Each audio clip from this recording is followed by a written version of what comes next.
The sun was setting over New Eden, painting the sky in hues of orange and pink.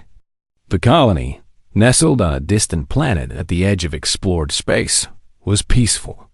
Its people had worked hard to build a life here, far from Earth's crowded cities and endless wars. Farms stretched as far as the eye could see, their crops thriving under artificial domes that protected them from the harsh winds outside. Children played in the streets, and families gathered for dinner in cozy homes. It was a place where hope lived, a fresh start for humanity among the stars. But peace has a way of lulling people into complacency. No one saw it coming, not until it was too late. It started with a flicker in the sky. A faint shimmer, like heat waves rising from the ground, caught the attention of Dr. Elena Voss. She was standing on the observation deck of the colony's main research facility, staring out at the horizon. At first, she thought it might be some kind of atmospheric anomaly, something caused by the planet's magnetic field. But then the shimmer grew brighter, more defined, until it wasn't just light. It was ships. Hundreds of them. They descended silently, their sleek metallic forms glinting in the fading sunlight. They moved with precision, forming a perfect circle around New Eden. Panic spread quickly through the colony as alarms began to blare. People ran to their homes, locking doors and shutting windows. Others rushed to evacuation points, only to find them already overcrowded. The colony's leaders scrambled to make sense of what was happening, but there was no time. Within minutes, the invaders opened fire. The first blast struck the communications tower, severing the colony's ability to call for help. Another hit the power grid, plunging half the settlement into darkness. Explosions erupted across the landscape, turning fields of wheat into ash and reducing buildings to rubble. The air filled with smoke and screams. Everyone knew this wasn't random destruction. It was calculated, methodical. Whoever these beings were, they wanted control. Elena crouched behind a console in the now darkened control room, her heart pounding. Around her, colleagues shouted orders, trying desperately to organize a defense. But how could they fight back? New Eden wasn't built for war. Its defenses were outdated, designed to deter pirates or small-scale raids, not an invasion of this magnitude. Even the colony's militia, armed with rifles and basic training, stood little chance against the advanced technology of the attackers. Through the chaos, Elena managed to access a terminal. Her hands trembled as she typed commands, rerouting emergency power to the system's backup transmitter. If she could send out a distress signal, if she could warn someone, anyone, there might still be hope. She didn't know who would answer, or even if the message would reach its destination, but she had to try. As she worked, the sound of gunfire echoed closer. The invaders had breached the perimeter. Through the shattered windows of the facility, Elena caught glimpses of them. Tall, insect-like creatures with exoskeletons that gleamed like polished steel. Their eyes glowed with an eerie blue light, scanning everything they passed. Behind them came smaller humanoid figures, dragging terrified colonists away. The invaders spoke in guttural tones, their language incomprehensible but laced with authority. There was no doubt they were in charge. Elena's fingers flew across the keyboard. She encoded her message carefully, embedding it with coordinates and details about the attack. "This is Dr. Elena Voss of New Eden Colony," she dictated into the microphone. "We are under attack by unknown hostile forces. Request immediate assistance. Coordinates attached." She hesitated for a moment, then added, "Please hurry." The transmission went out just as the door to the control room burst open. One of the insect-like creatures stepped inside, its mandibles clicking ominously. Elena froze, her breath catching in her throat. For a split second, she considered fighting back, grabbing a nearby wrench and swinging it at the creature's head. But before she could act, another figure appeared, a human, wearing tattered clothes and the look of defeat. "Don't resist," the man whispered urgently. "They'll kill you if you do." Elena lowered the wrench, her body shaking with fear and frustration. As the invaders surrounded her, binding her wrists with strange, glowing restraints, she couldn't help but think of all the work she'd done on this planet, all the lives she'd touched. And now it was gone, all of it, destroyed in a matter of hours. Outside, the battle raged on. The colony's defenders fought bravely, but they were outnumbered and outgunned. Every shot fired seemed to draw two more from the enemy. Bodies littered the streets, both human and alien. Fires burned unchecked, consuming everything in their path. By nightfall, the once thriving settlement lay in ruins. High above the carnage, aboard a massive flagship, Warlord Calver watched the devastation unfold with satisfaction. To him, this was not just a conquest, it was a statement.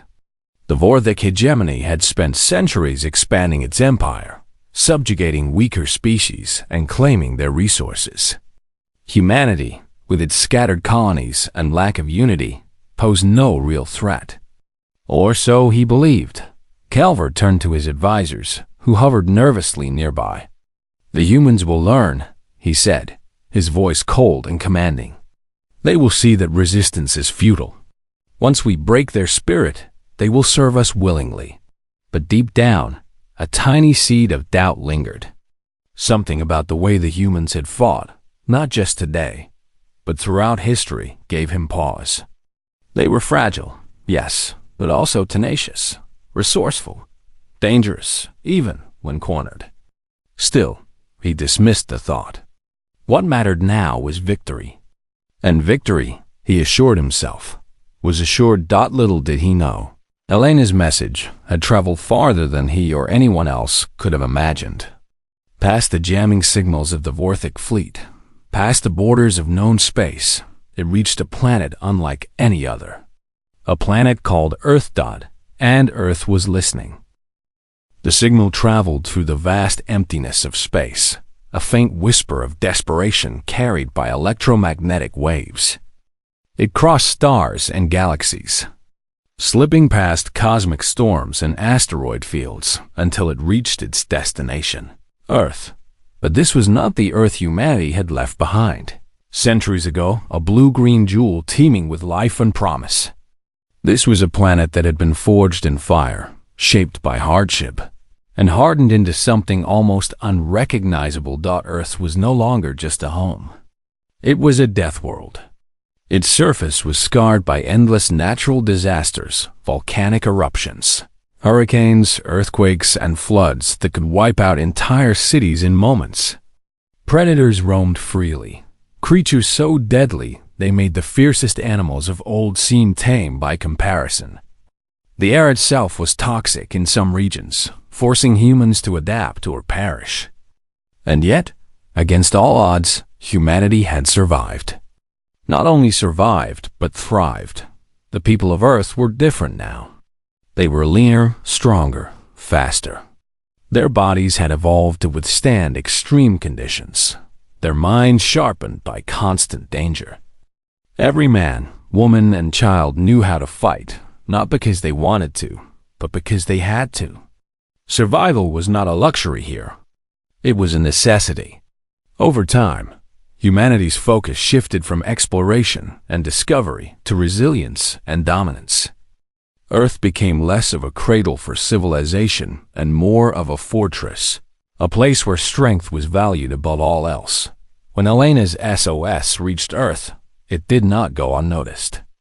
In a high-tech command center buried deep beneath the planet's surface, alarms began to blare. Analysts scrambled to decode the message, their faces pale as they pieced together the details. A colony under attack. An unknown enemy. Coordinates leading to a distant star system. The implications were clear. Humanity was at risk. News of the distress call spread quickly, reaching the ears of leaders across the globe. On Earth, there were no nations anymore, only factions, each governing its own territory with ruthless efficiency. These factions rarely agreed on anything, but one thing united them: the survival of the species. When faced with an external threat, old rivalries faded away. replaced by a single-minded determination to protect what was theirs. A council convened in the heart of the command center, a massive chamber illuminated by holographic displays showing maps of the galaxy.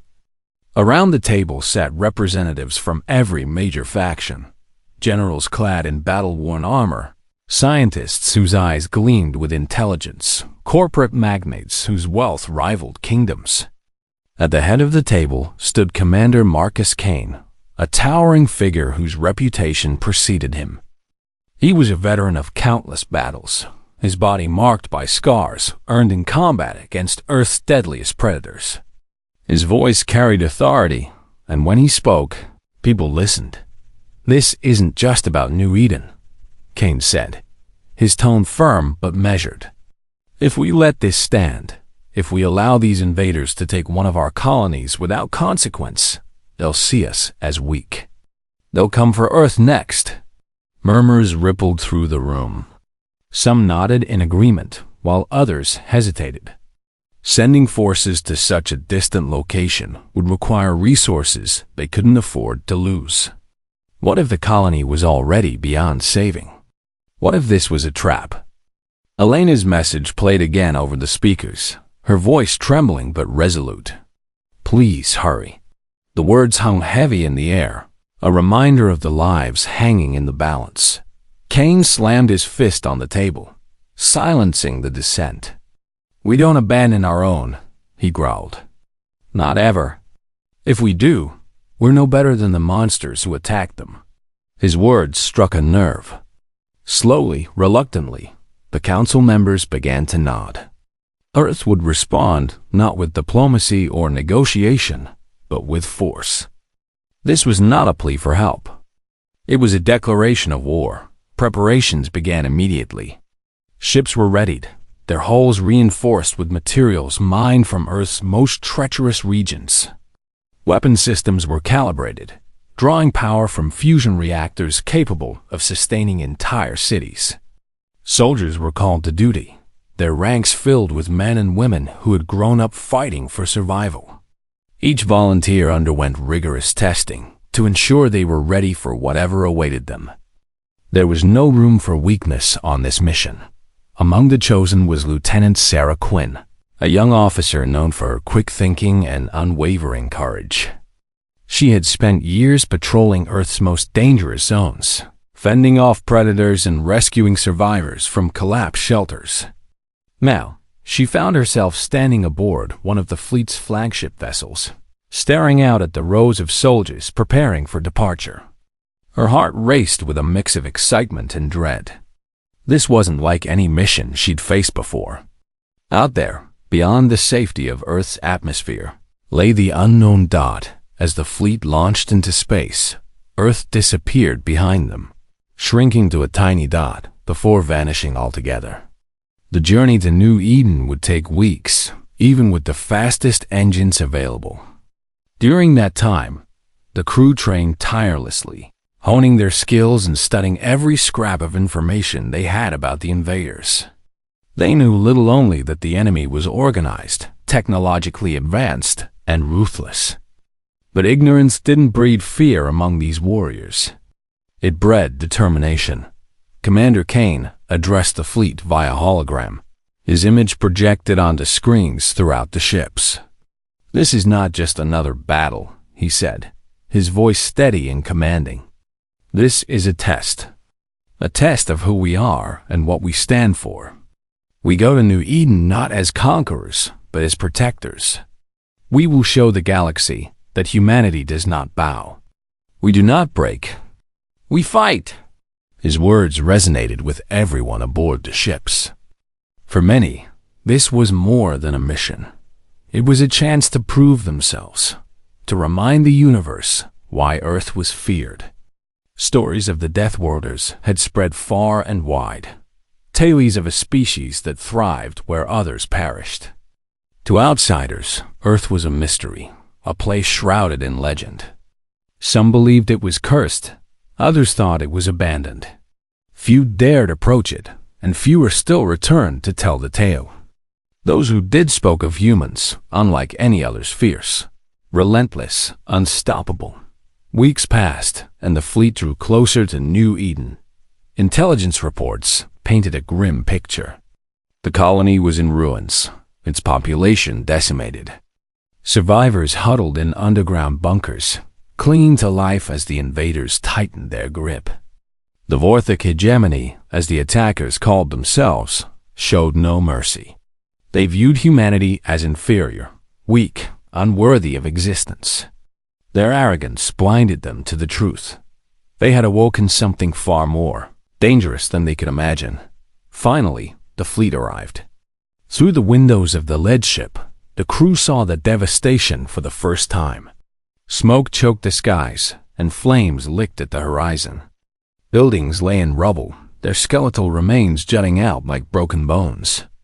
The once vibrant colony was a graveyard, a testament to the cost of complacency. But amidst the destruction, there was hope. Hope carried by the warriors of Earth, the Deathworlders, who had come to reclaim what was theirs. As the ships descended toward the surface, engines roaring, the invaders looked up, and for the first time, doubt flickered in their eyes. They had thought victory was assured. They were wrong. The arrival of Earth's fleet was like a storm breaking over New Eden. The ships descended from the sky, their engines roaring with a sound that shook the ground beneath them.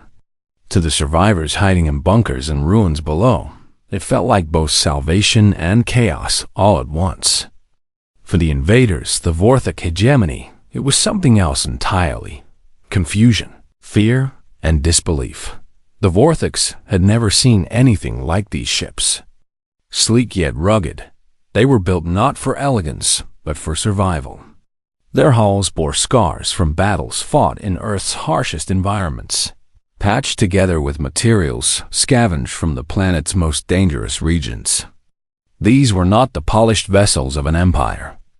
They were tools of war, crafted by people who understood struggle better than anyone. And when the first wave of drones launched from the ships, the Vorthics realized they were dealing with an enemy unlike any other. Commander Marcus Kane led the assault from the bridge of his flagship, his sharp eyes scanning holographic displays as reports poured in. His strategy was simple: hit hard, hit fast, and leave no room for escape. Stealth drones swarmed across the battlefield, targeting key installations, communication arrays, power generators, and supply depots. Within minutes, the Vorthic's carefully coordinated operation began to unravel. Orders went unanswered, weapon systems failed, and panic spread among their ranks. On the ground, Lieutenant Sarah Quinn commanded one of the first teams to land. Her squad moved with precision, each member trained to adapt instantly to changing conditions. They wore suits designed for Earth's deadliest environments, lightweight yet durable enough to withstand extreme temperatures and radiation. Their weapons were equally advanced, capable of piercing armor or cutting through flesh with equal ease. Every soldier carried knives forged from Earth's hardest metals, relics of a time when humanity relied on close quarters combat to survive. Quinn's team had one objective: rescue survivors and gather intelligence. As they advanced into the ruins of New Eden, they encountered pockets of resistance. Small groups of Vorthic soldiers tried to hold their ground, but they were unprepared for the ferocity of the humans. The Deathworlders didn't just fight, they adapted. When conventional tactics failed, they improvised. A fallen drone became a makeshift shield.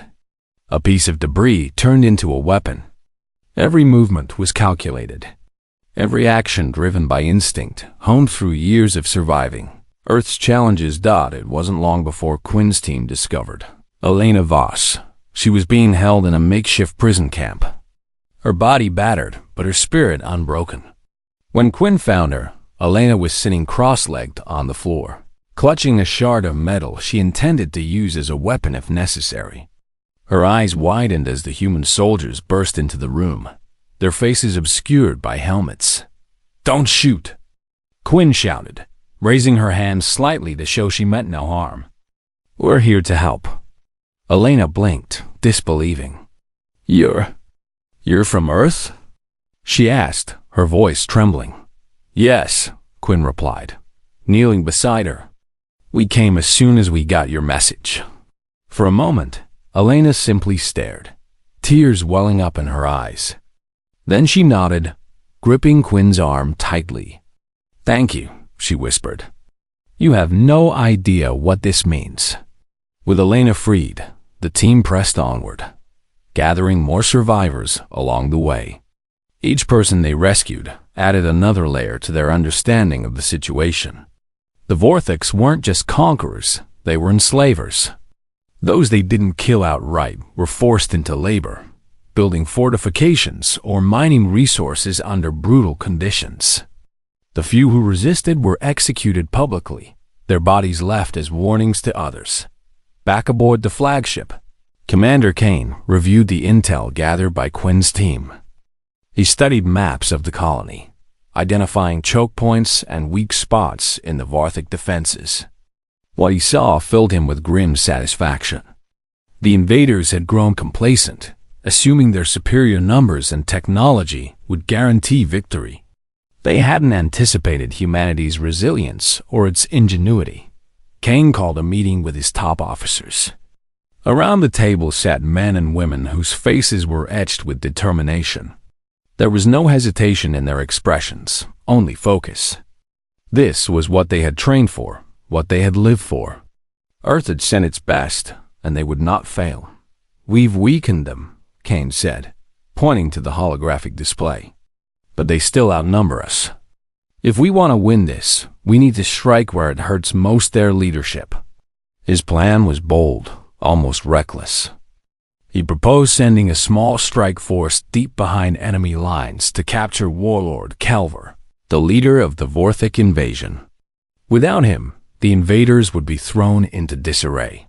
It was a risky move, but Kane believed it was their best chance. "I'll lead the mission myself," he declared. Some of the officers protested, arguing that Kane was too valuable to risk on such a dangerous task. But he silenced them with a glare. "If I don't go, who will? Someone needs to remind these bastards why they should never mess with us." The strike team assembled quickly, consisting of Kane, Quinn, and a handful of elite soldiers. They loaded their gear onto a stealth shuttle and launched toward the orbital platform where Calver was stationed. The journey was tense, every second stretching longer than the last. As they approached the platform, alarms began to blare, alerting the Vorthics to their presence. "They know we're coming," Quinn muttered, checking her weapon one last time. "Good," Kane replied, his voice cold. "Let them." The shuttle docked with a loud clang, and the team disembarked, moving swiftly through the labyrinthine corridors of the station. Resistance was fierce, but the humans fought with a ferocity that shocked even themselves. Each step forward was earned through blood and determination. Bodies littered the halls, both Vorthic and human, but the Deathworlders refused to falter. Finally, they reached the command center. Inside, Warlord Calver stood surrounded by guards, his towering form radiating authority. His glowing blue eyes narrowed as he saw the intruders, his mandibles clicking angrily. "You dare challenge me?" he snarled, drawing a blade from his side. "I am Calver, master of the Vorthic hegemony." Kane stepped forward, his own blade gleaming in the dim light.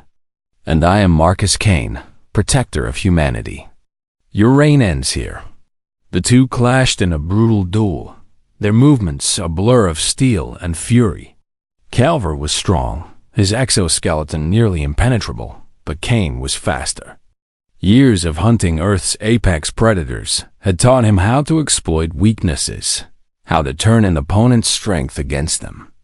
With a final, devastating strike, he plunged his blade into Calver's chest, silencing the warlord forever.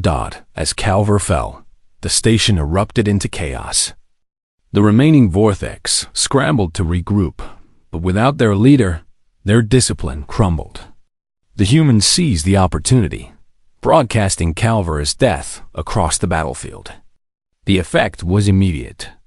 Morale among the invaders plummeted, and many surrendered on the spot. By the time the dust settled, the Vorthak forces were in full retreat. Their ships fled the system, pursued by Earth's fleet until they disappeared into the void. New Eden was saved, but at a cost. The colony lay in ruins, its people scarred but alive. And though the battle was won, the war was far from over. As Kane stood amidst the wreckage, watching the survivors emerge from hiding, he knew one thing for certain. The galaxy now knew the name of Earth, and it would remember. The Vorthiks were not used to losing. For centuries, they had swept through the galaxy like a storm, conquering weaker species and claiming their resources without mercy. They saw themselves as superior beings, destined to rule over those they deemed inferior. But now, for the first time in their history, they faced an enemy they could not understand, an enemy that refused to break. No matter how hard they tried, Warlord Kelver was dead. His body left behind on the orbital platform as Earth's fleet chased the remnants of the Vorthik armada into the void. Without their leader, the invaders were in disarray. Panic spread through their ranks, and their once disciplined soldiers began making mistakes. Some ships fled blindly, colliding with asteroids or drifting off course. Others turned on each other, blaming one another for the failure. The humans had broken them, not just physically, but mentally. But the Vorthiks were not ready to give up. Deep within their ranks, a new leader emerged, Sub-Commander Tazrik, a cunning tactician known for his ruthlessness. He gathered what remained of the fleet and devised a desperate plan. If brute force had failed, then perhaps subtlety would succeed. Instead of continuing the fight head-on, Tazrik ordered his forces to deploy experimental bioweapons viruses designed to devastate entire ecosystems. These weapons had been developed in secret, intended as a last resort. Now, Tazrik saw no choice but to use them. The bioweapons were unleashed on New Eden, spreading through the atmosphere like invisible plagues. Plants began to wilt and die. Animals collapsed where they stood. Even the air grew thick with toxins, making it harder to breathe. The survivors who had emerged from hiding were forced back underground, coughing and gasping for air. It seemed as though the Vorthiks had found a way to win after all. But humanity was not so easily defeated. Commander Marcus Kane watched the effects of the bioweapons unfold from the safety of his flagship. His jaw tightened as he studied the data streaming in from sensors scattered across the planet. The situation was dire, but Kane refused to let despair take hold. "We didn't come this far to lose now," he growled, turning to his crew.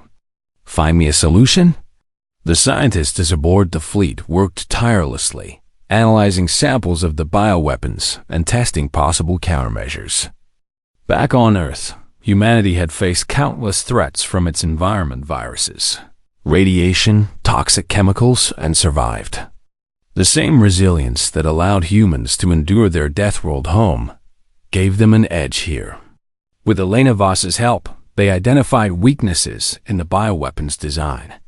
The viruses were highly effective but unstable, prone to breaking down under certain conditions. Using scavenged materials and ingenuity born from necessity, the humans began retrofitting abandoned colonial machinery into improvised decontamination units. Giant fans powered by fusion reactors blasted neutralizing agents into the air, while mobile labs processed soil and water to remove toxins. Teams of engineers worked around the clock, their hands blistered and their faces streaked with grease, but none complained. This was survival, their specialty. Meanwhile, Lieutenant Sarah Quinn led ground teams in securing key locations needed to stabilize the environment. Each mission was a race against time, as the bioweapons continued to spread unchecked. Quinn's team moved quickly, clearing areas of Vorthik resistance and setting up portable filtration systems. At one point, they stumbled upon a hidden cache of Vorthik supplies, including vials containing samples of the bioweapons. Quinn immediately radioed the discovery back to the fleet. knowing it could provide crucial insights into defeating the threat. Back aboard the flagship, Kane reviewed the latest intel. The bioweapons were slowing down, thanks to the humans' efforts, but they weren't gone yet. More importantly, Tazrik's forces were regrouping, preparing for a final assault. Kane knew they couldn't afford to keep playing defense. It was time to end this. He called together his top officers, laying out a bold plan. "We've weakened them," Kane said, pointing to a holographic map of the system. "Now we finish them. We'll hit their remaining ships hard, targeting their engines and life support systems.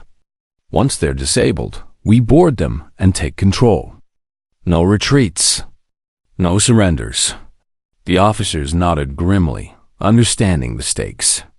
This would be the most dangerous part of the mission, requiring every ounce of skill and courage they possessed. But if they succeeded, the Vortex would never threaten humanity again. As the fleet prepared for the final push, Kane took a moment to reflect. He thought about Earth, about the struggles his people had endured to survive. They had faced predators, natural disasters, and countless other dangers, yet they had always found a way to persevere. That same spirit burned in every soldier aboard these ships. They were not just fighting for New Eden. They were fighting for their right to exist, to stand tall among the stars. The battle began at dawn. Earth ships launched a coordinated assault, swarming the Vorthik fleet like predators circling prey. Missiles streaked through space, striking vulnerable points on the enemy vessels. Explosions lit up the darkness, sending debris spiraling into the void. The Vorthiks fought back fiercely, but their morale was shattered. Without Calvert to lead them, they lacked direction. Their formations fell apart, leaving them exposed to the humans' relentless attacks. Kane personally led a boarding party onto one of the largest Vorthik ships, determined to capture Tazrik. The corridors inside were dark and narrow, filled with the acrid smell of burning metal. Resistance was heavy, but the humans pushed forward with unrelenting determination. Every step brought them closer to their goal. Finally, they reached the command center. Inside, Tazrik waited, surrounded by a small group of loyal guards. His eyes gleamed with hatred as he saw Kane enter, flanked by Quinn and her team. "You think you've won?" Tazrik spat, raising his weapon. "You're nothing but pests." "Vermin." Kane didn't respond. Instead, he charged forward, his movements swift and precise. The fight was brutal, both sides exchanging blows with deadly intent. Tazrik was strong, but Kane's experience fighting Earth's apex predators gave him the upper hand. With a final crushing strike, Kane disarmed Tazrik and pinned him to the ground. "It's over," Kane said, his voice cold. "Your kind will never harm us again." Tazrik snarled, struggling against Kane's grip. But there was no escape. The humans had claimed victory. By the time the battle ended, the Vorthik fleet was in ruins. Those ships that hadn't been destroyed were captured, their crews taken prisoner. The bioweapons were neutralized, and New Eden began the slow process of healing. Survivors emerged from bunkers, their faces lighting up with hope as they saw the human soldiers standing guard. For the first time in weeks, the colony felt safe. Kane addressed the survivors, his voice carrying across the ruins. "We came here because you are ours," he said, his tone firm but compassionate. "And anyone who dares harm us will learn why the stars tremble at the mention of Earth." As the humans prepared to leave, they left behind advanced technology and instructions for fortifying the colony against future threats. They also planted markers broadcasting a clear message to any potential invaders. This world is protected. Approach at your peril. The fleet departed, vanishing into the vastness of space. But the legend of the Deathworlders lived on, spreading throughout the galaxy. The Vorthik's defeat became a cautionary tale, whispered among starfaring civilizations. And somewhere, deep within the heart of the universe, Other empires began to wonder if perhaps humanity might be more dangerous than anyone imagined. Earth may be a death world, but its people were far deadlier. The battle was over, but the scars of war remained.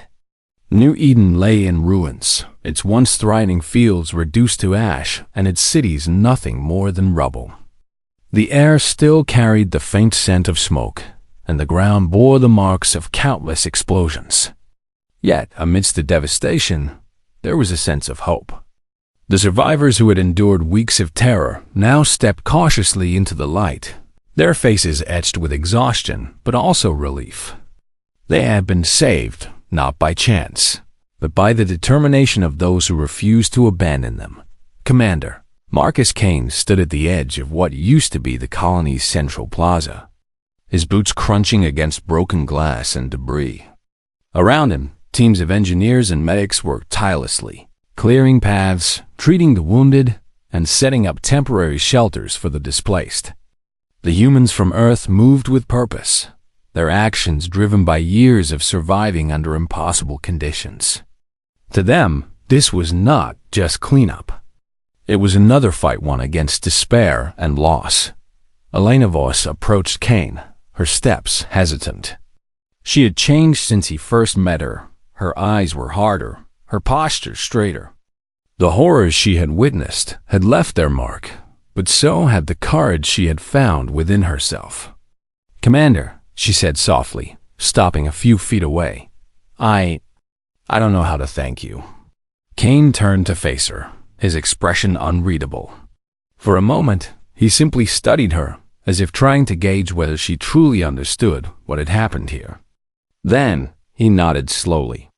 "You don't need to thank us," he replied. "We didn't come here for gratitude. We came because you're human, and that makes you family." Elena blinked, taken aback by the simplicity of his words.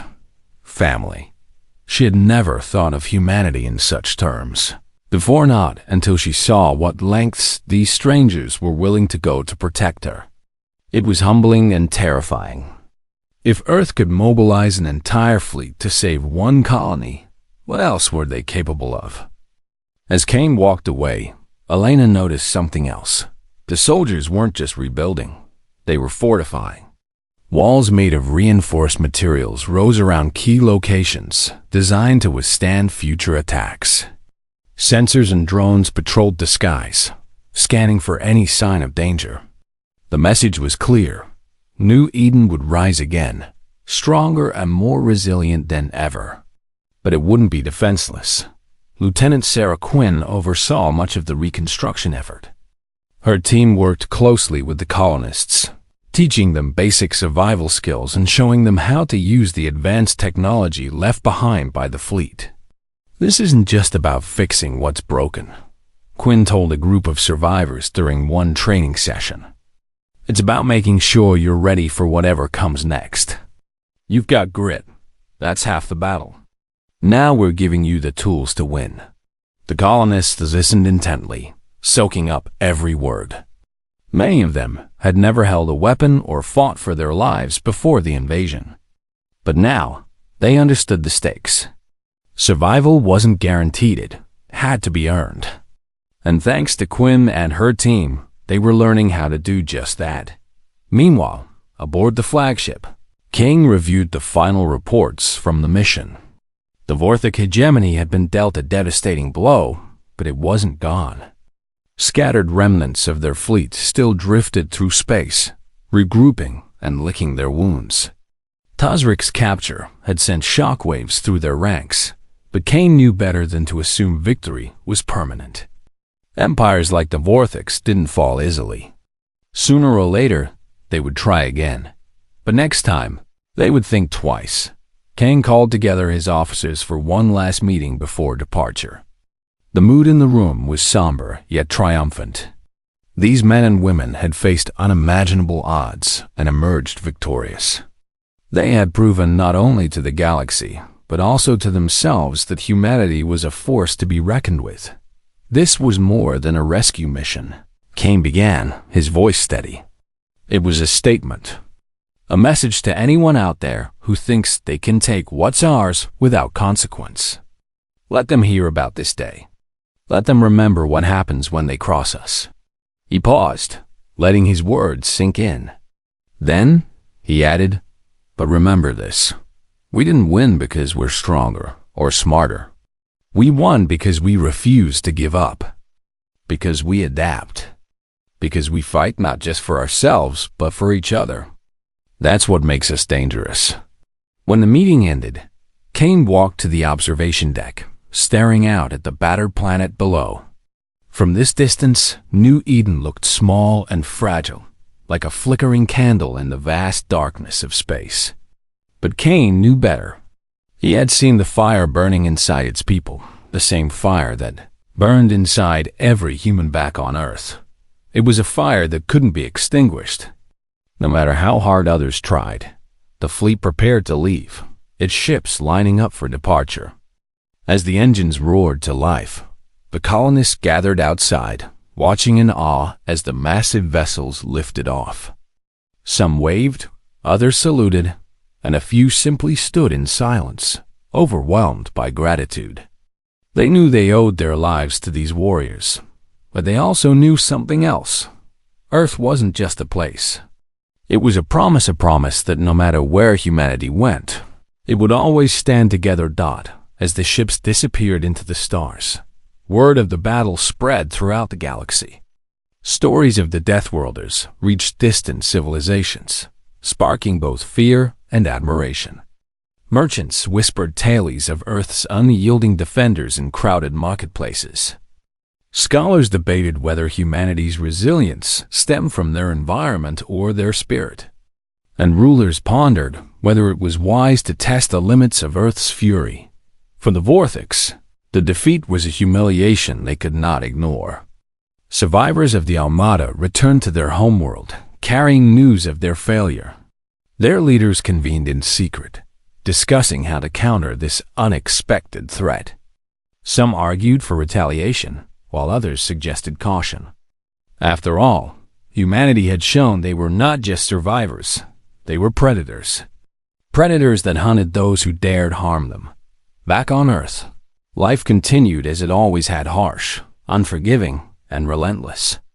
The planet's people went about their daily struggles, unaware of the legend they had become.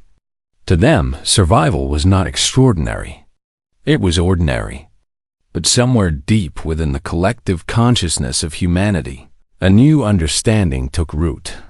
They were no longer alone in the universe. And if others sought to challenge them, they would answer, not with fear, but with fury. In the end, the galaxy learned a valuable lesson. Earth was not just a world. It was a warning. A reminder that even in the darkest corners of existence, humanity's flame burned bright. And woe to anyone who tried to snuff it out. Earth may be a death world, but its people were far deadlier.